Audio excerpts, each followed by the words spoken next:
Presidente, oggi è una conferenza stampa abbastanza animata, però con un paio di certezze. La prima è che Peppe Deni continuerà a stare in Akragas, magari più a tempo pieno.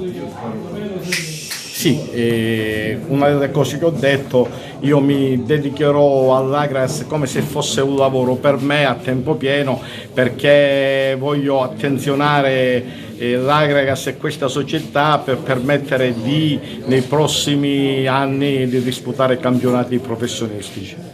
Quando pensa di sciogliere un po' di riserve riguardante il nuovo tecnico, il nuovo direttore sportivo e magari qualche riconferma della squadra della scorsa stagione?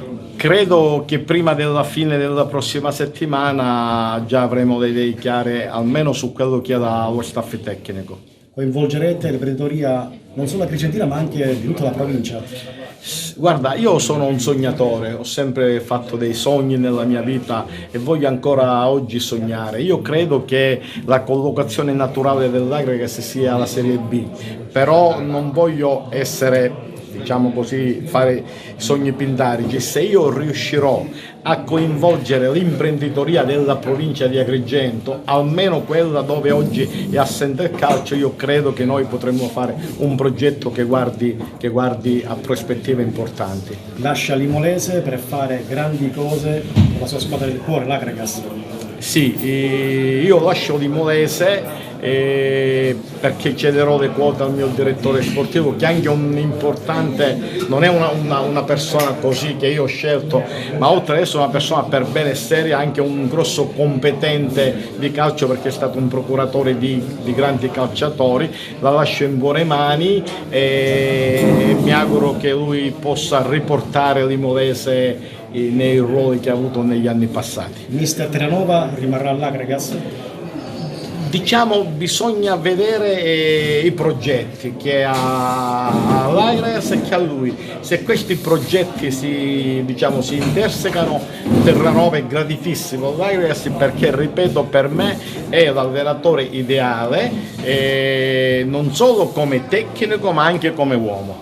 L'avvocato Rosato rimane socio e lei spera che torni all'Agragas? Ma guarda, l'avvocato Rosato rimane socio, ci starà vicino, si è voluto un attimino dire: Peppe, io sono impegnato con alcune cose di natura professionale e voglio sistemare un poco di cose della mia vita professionale, però sono sempre vicino a voi e io penso che a breve l'avvocato ritornerà in piena forza, diciamo, nell'ambito dell'Agragas. Dei vecchi giocatori che rappresentano lo zoccolo duro dell'Agragas della scorsa stagione, si può capire chi potrebbero rimanere?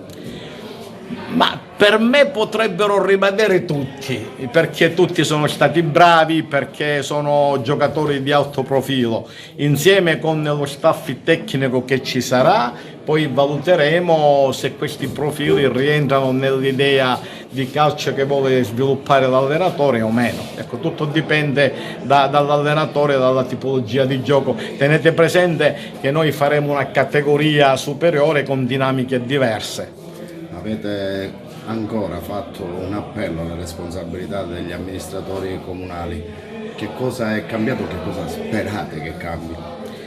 Noi speriamo che l'amministrazione comunale, ma non tanto l'amministrazione comunale, mi riferirei io al sindaco di questa città, guardi le immagini di 5.500 persone, guardi le immagini dei bambini che piangevano per la vittoria dell'Agragas e si renda conto che noi, oltre a fare divertire calcisticamente una città, svolgiamo un ruolo altamente sociale e lo faccia interessare alle piccole problematiche che ci sono allo stadio e ad altre piccole cose. Lui rappresenta la città, è il mio sindaco, per cui tutto il rispetto del mondo, però a questo punto, oltre alle parole, facciamo i fatti. Mister Tom Sinatra. Tom Sinatra è non solo un grande artista ma è anche un grande uomo, e la mia decisione è dipesa pure dalla sua telefonata, e poi mi ha detto: Presidente, tu non vuoi andare via dall'Agragas dopo che io ho fatto l'inno dell'Agragas, ed è stata una di quelle ragioni che mi hanno fatto riflettere a rimanere in Agragas.